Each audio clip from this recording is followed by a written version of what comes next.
ለምንድን ነው የምጋፈጠው? ለምንድን ነው ደሜ ደመ ከልብ የሚሆነው? ለምን እኔ ልጆች እናት ነኝ እኮ። ንብረቴ ለምን አፈርድሜ አይበላም? ለምን ገደል አይገባም? ከንብረቴ ጋር አይደለም ጉዳይ። በነገራችን ላይ ግልጽ ብነግራችሁ እኔ ልነግራችሁም አልፈለኩም እንጂ ያለሁት አየርላንድ ነው። መቼም ይታያችኋል። ማታ ሆኖ እኔ ቀን ነኝ። እኔ አየርላንድ ውስጥ ነኝ ያለሁት። በስነ ስርዓት ደግሞ ቪዲዮ ለቅላችኋለሁኝ። ነገር ወዲያ ከመባባል ለምን ደብሊን ቀጥ ብዬ አልመጣም ብዬ ወደ ደብሊን መጥቻለሁ። ውጪ ማይ ከፈለጋችሁ ደግሞ አስከልማችኋለሁ። በነገር ታዲያ ምን አጨቃጨቀሽ? እንደዚህ አይነት አየር ያለበት ዝም ብለሽ አየርላንድ ላይ ያለሁት። ባለፈው ኢትዮጵያ ነበር። ባይ ዘ ወይ እንዴት ናችሁ? ደህና ናችሁ? ተጠረሻል። እዚህ ቦታ እንዲህ ተደርጓል እኮ ሰው ማለት አለበት አይደል እንዴ? እንጂ ዝም ብሎ ድፍን ያለ እንደዚህ ሆኖ መኪኖቹ ኤርትራውያንን ጭነዋል። እና ቢጭኑት ኤርትራዊ እኮ እኛ ሀገር ሽብርተኛ አይደለም ነው እንዴ? ኤርትራዊ መጫን ወንጀል ነው እንዴ? አይደለም እኮ የመናዊም ጭነናል፣ እንጭናለን፣ ናይጄሪያም እንጭናለን፣ የተገኘውን እንጭናለን። ምክንያቱም የድርጅቱ ስራ እሱ ስለሆነ። በተረፈ እንትን ኤርትራውያን ከዚህ ወደዚህ እንኳን ኤርትራውያን ልንገርህ እኔ የድርጅቱ ስራ እስቲ ምንድነው? የድርጅቱ ስራ ያስጎብኝ ኩር ነው ስራው። ፋኖን ራሱ ቢያገኝ ይጭናል መኪናው። ለምን ፋኖ ራሱ ሽብርተኛ ቡድን አይደለም። ኢትዮጵያ ውስጥ በፌዴሬሽን ምክር ቤት ሽብርተኛ አልተባለም ፋኖ ራሱ። በነገራችን ላይ ታውቃለህ፣ መንገድ ላይ ፋኖ ነኝ ቢለኝ መኪና ልጭን ይችላል በራሴ በቃ ናውጣ ምናምን ልለው ይችላል። ምክንያቱም ሽብርተኛ ቡድን እስካልሆነ ድረስ ከሽብርት ጋር አትተባበር ነው የተባልከው። ኤርትራዊ ሽብርተኛ አልተባሉም። ኤርትራን ሽብርተኛ ተብሏል። ሀገራችን ውስጥ አልተባሉ። በቃ ጤነኞች ናቸው። ምንም የተባሉት ነገር የለም። መንግስት እንደ ስደተኛ ተቀብሎ እያኖራቸው ነው። ብጭን እንኳን ነው የምነግርህ። ስለዚህ አንድ ቡድን፣ አንድ ተቋም ወይም አንድ ግለሰብ ሽብርተኛ እስካልተባለ ድረስ በፌዴሬሽን ምክር ቤት በቃ ፓርላማው ሽብርተኛ እስካላለ ድረስ አይደለም ያ ሽብርተኛ። ዝም ብሎ እኮ ሰው ከመሬት ተነስቶ ሽብርተኛ አይባል፣ ወይም አንድ ቡድን ከመሬት ተነስቶ ሽብርተኛ አይባል። ስለዚህ ምን ልል ነው? እንደዛ ስለሆነ መጫር ምናምን ዝም ብሎ እንዳመጣላ አይደለም የምታወራው። ትክክለኛ መረጃ ይዘ ትክክለኛ አስተሳሰብ ይዘ እኔ ውልክ የሆነ ምፈራው መደነግጠው እንዲህ ነገር ሊደርስብኝ ይችላል ወይ እንደዚህ ምንም ነገር የለም። ገባ? አሁንም እኔ እሰራለሁ። አሁንም ተስፋ አልቆርጥም። አሁንም ይሄንን ክፉ ቀን ከእግዚአብሔር ጋር አልፈዋለሁ። ማንም ምድራዊ ኃይል አያስቆመኝም። አሁንም የማስበው ነገር ማለት ነው። አንዱ እንትና ነው ማን ነበር የሚባለው? ሳድስ ሚዲያ ሞቶ ጀግናነሽ እህታችን እወድሻለሁ እንትን አከብርሻለሁ፣ ነገር ግን ይቅርታ ጠይቅ። ማንን ነው ይቅርታ የምጠይቀው? ማን ነው? እኛ ሀገር ይቅርታ የሚጠየቅ ራሱ አካል አለ? የለም። ገባ? ይቅርታ ማንን ነው የምጠይቀው? ማለት ይሄ እኔ እኮ አርቲስት አይደለሁም። ዘፈን አውጥቼ ሙዚቃ አውጥቼ ድንገት ይቅርታ ካልጠየቅኩኝ አይሰማልኝም ብዬ መሳጋሱ አይደለም። ድራማ ምናልባት ሰርቼ አይሰለፉልኝም፣ ቲያትር ቤት አይታይልኝም ብዬ መሳጋሱ አይደለም። ከፈለገ ተው ቲማቲም አመርታለሁ አልበላም ማለት መብቱ ነው። ሽንኩርት ታመርት አልበላም ማለት መብቱ ነው። ኬንያ ሸጠዋለሁ ምን ታጣለ? ገባ? ባላመርት ጭራሽ ምን ሆናለሁ? ምንም አልሆንም። እና ባልተራምርሻ ለኔ ህይወት ላይ የሚመጣ ትልቅ ለውጥ የለም። ግን ኢትዮጵያ ውስጥ እንደ ሀገር ሪሶርሳችንን እንጠቀም፣ እንስራ፣ እንጠንክር። ሴቶችን አቢዩዝ ማድረግ ይቅር፣ ሴቶችን አንገት ማስደፋት ይቅር። ገባ? የሆነ ማሸማቀቅ ይቅር። በቃ እንደ ሰዎች ደግሞ የሆነ እየተደጋገመ ወሬ ሲወራ ለምን ብለው መጠየቅን ይልመዱ። ይሄ ነገር ትክክል ነው ወይ? በቃ እንደመጣ እንደወረደ አክሴፕት ማድረግ ጥሩ አይደለም። ብዙ ሰዎችን ከጎዳና ያወጣል።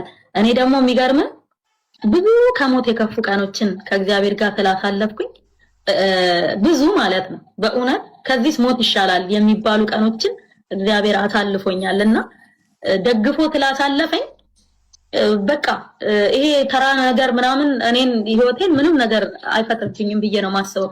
ምክንያቱም አሁን አንዳንድ ሰዎች አይታል በኮሜንት ተሰደብን ብሎ ራሱ የሚያጠፋው ሁሉ ሰው አለ እኮ ኢትዮጵያ ውስጥ። አስባ ያው እኮ ግልጽ ነው። መኖሪያ ቤቴን እኮ ህዝብ ያውቃል፣ እርሻዎቼን ህዝብ ያውቃል እኮ። የተደበቀ ንብረት አይደለም ያለኝ ምንም። እንደገና ብዙዎቹን ነገሮች ስታይ ምገባ ማዕከል መገንባቴ መሀል አዲስ አበባ ነው፣ ኮልፌ ነው የተገነባው። የሚደበቅ ነገር አይደለም። 55 ሚሊዮን ብር ወጥቶ የተገነባ 3000 ካሬ ላይ ያረፈ ንብረት ነው። አሁን ሁለተኛው ለሚኩራ ላይ እየተገነባ ያለው ጣራ ማልበስ ብቻ ነው የቀረው። የሚደበቅ ነው? የሚደበቅ አይደለም፣ ግልጽ ነው። ምንድነው እዚህ ጋር ማውራት የለብንም። በቃ ካሁን በኋላ ማንሳትም የለብንም። ወደፊት ብቻ ነው መሄድ ያለብን። እኔ አሁን የሐዋሳ ልጆች ስለ ቴዲ ጠይቁኛል።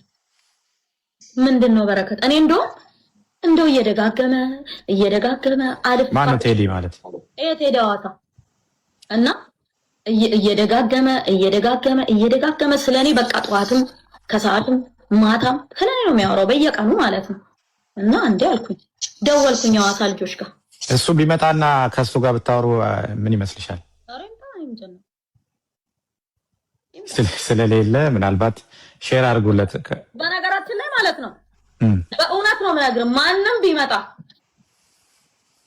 ማውራት የምችል ሰው ነኝ። በነገራችን ላይ ገባ ማውራት ከማንም ጋር ማውራት የምችል ሰው ነኝ። ከማንም ጋር የምፈልገውን ውስጤን በአግባቡ ማስረዳት የምችል ሰው ነኝ። መናገር የምችል ሰው ነኝ እስከ ጥግ ድረስ። ቢመጣ ደስ ይለኛል፣ እስከ ዶቃ ማሰሪያው ድረስ ነግረዋለሁ። በነገራችን ላይ ሐዋሳ ልጅ አይደለም እኔ እንደደረስኩት ማአት ልጆች ጋር ደውዬ ሐዋሳ ምን ሰፈር ነው ከነማን ጋር ያደገው?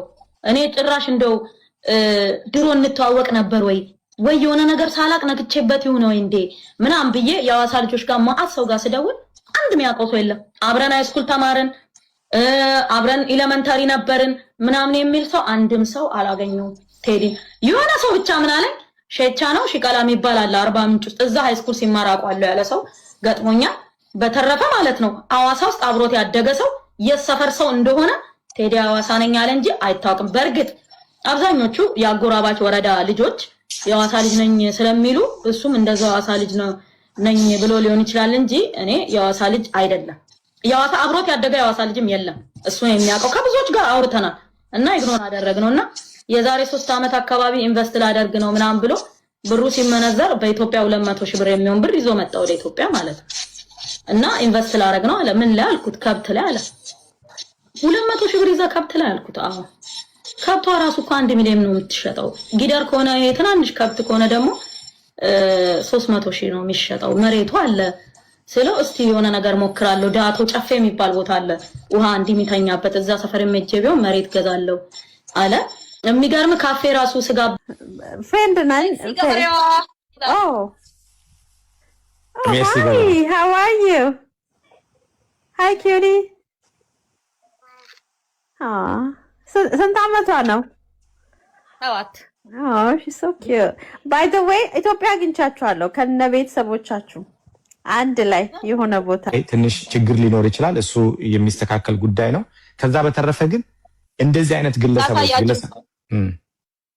ይሄ የኢትዮጵያ የቀድሞ ፓስፖርት ነው። ኦኬ ኤክስፓየርድ ሊያደርግ 2 ዓመት ይቀረዋል። ይሄኛው ግን ያው የሚመጣ ነገር አይታወቅም ተብሎ አዲሱን ግን ወሰደ። ባለቤትሽንም ሰላም በይልን፣ አይተነዋል ከኋላ አንተ ልጅ ሰላም። Hi, Mr. Nathan, how you doing? Hi, how are you? Good to see you. Thank you for all the support. Yeah, we just discussed with her about the situation. Yeah. I'm really sorry that this is happening to her. Okay. So I'm sorry, guys, on behalf of our country. So you guys hard worker. I really appreciate it. To work, to continue. This situation is going to be solved. I believe our Prime Minister. I believe this the law enforcement. I believe the judgment to reduce to fix this situation. So don't feel bad. This is happening most of the time. So I'm really sorry on behalf of my country. So Mr. Nathan, I'm really appreciated to see you with your sweet wife. And then how you feeling now? I'm good. I'm good. Really, it's been a very tough time. Barakat, you know, she's done so many things, and then for this to happen, and for me, as a foreign person within the country, the most difficult part for me was, who do I go to? Barakat does everything. She's able to communicate and deal with everything. But when she's not around, who do I go to? Who do I ask for help? And that was my challenge. That was the most difficult part. But now, this is life. We are resilient people that we can pick up and shake off ourselves and continue. And let's put it this way: it's like no hard feelings. We need to move on. If we start looking behind us as to what's happened, you can just forget about life. You have to look forward. No point looking at the rear mirror of your car when you're driving forward, and that's what we're doing now. And Berkat she's really strong, and I'm so proud of her.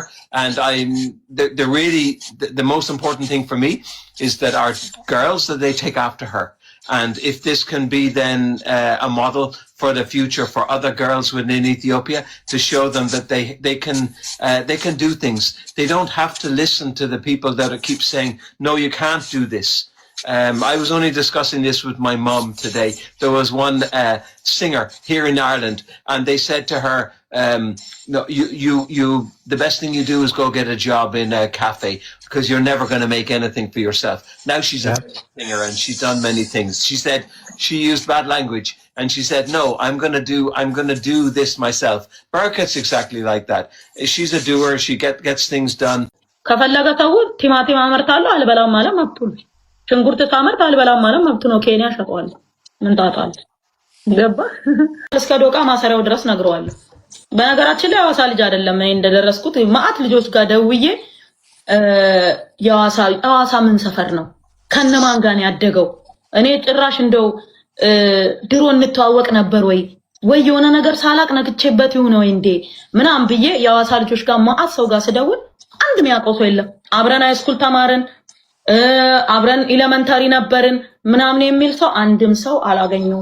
ቴዲ የሆነ ሰው ብቻ ምን አለኝ፣ ሼቻ ነው ሽቀላም ይባላል አርባ ምንጭ ውስጥ እዛ ሃይስኩል ሲማር አውቀዋለሁ ያለ ሰው ገጥሞኛል። በተረፈ ማለት ነው ሐዋሳ ውስጥ አብሮት ያደገ ሰው የሰፈር ሰው እንደሆነ ቴዲ ሐዋሳ ነኝ አለ እንጂ አይታወቅም። በርግጥ አብዛኞቹ የአጎራባች ወረዳ ልጆች የሐዋሳ ልጅ ነኝ ስለሚሉ እሱም እንደዛው ሐዋሳ ልጅ ነኝ ብሎ ሊሆን ይችላል እንጂ እኔ የሐዋሳ ልጅ አይደለም። ያው የዛሬ 3 አመት አካባቢ ኢንቨስት ላደርግ ነው ምናምን ብሎ ብሩ ሲመነዘር በኢትዮጵያ 200 ሺህ ብር የሚሆን ብር ይዞ መጣ ወደ ኢትዮጵያ ማለት ነው። እና ኢንቨስት ላደርግ ነው አለ። ምን ላይ አልኩት፣ ከብት ላይ አለ። 200 ሺህ ብር ይዛ ከብት ላይ አልኩት። አዎ ከብቷ ራሱ እኮ 1 ሚሊዮን ነው የምትሸጠው። ጊደር ከሆነ የትናንሽ ከብት ከሆነ ደግሞ 300 ሺህ ነው የሚሸጠው። መሬቱ አለ ስለው እስቲ የሆነ ነገር ሞክራለሁ። ዳቶ ጨፌ የሚባል ቦታ አለ ውሃ እንዲሚተኛበት እዛ ሰፈር የመጀቢው መሬት ገዛለሁ አለ።